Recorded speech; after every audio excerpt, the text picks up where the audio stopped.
بسم اللہ الرحمن الرحیم۔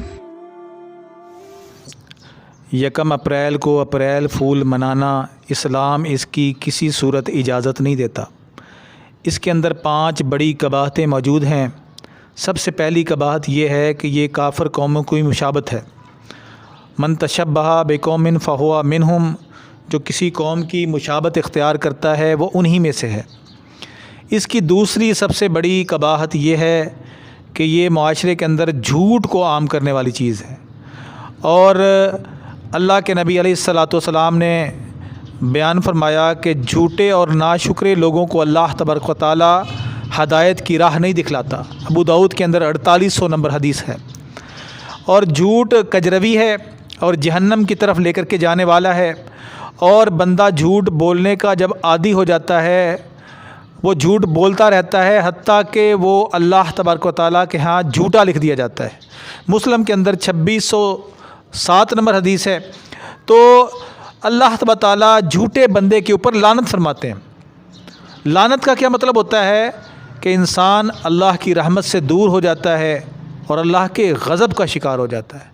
ایسے تہوار کے اوپر عمل کرنے سے اگر ہمارے گھروں کے اوپر اللہ کی لعنتیں برسنی شروع ہو جائیں، اللہ کا غضب برسنا شروع ہو جائے، رب کی رحمت روٹھ جائے، دور ہو جائے، تو ایسے تہوار کی اسلام کسی صورت اجازت نہیں دیتا۔ دوسرا اس کے اندر جو قباحت ہے، چوتھی قباحت کی یہ دھوکہ دہی ہے۔ اللہ کے نبی علیہ الصلاۃ والسلام نے ابو داؤد کی حدیث ہے 3452 نمبر، کہ جو لوگ دھوکہ دیتے ہیں مسلمانوں کو، فرمایا کہ وہ ہم میں سے نہیں ہیں۔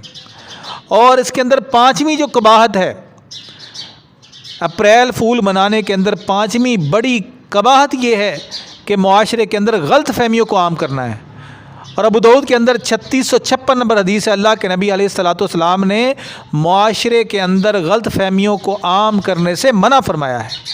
تو اللہ تبارک و تعالیٰ ہمیں خود بھی اس قسم کے تہواروں سے بچ کر زندگی گزارنے کی توفیق عطا فرما دے، اور اس پیغام کو پوری دنیا تک پہنچانے کی توفیق عطا فرما دے، تاکہ ہم اللہ کے غضب کا شکار ہونے سے بچ جائیں۔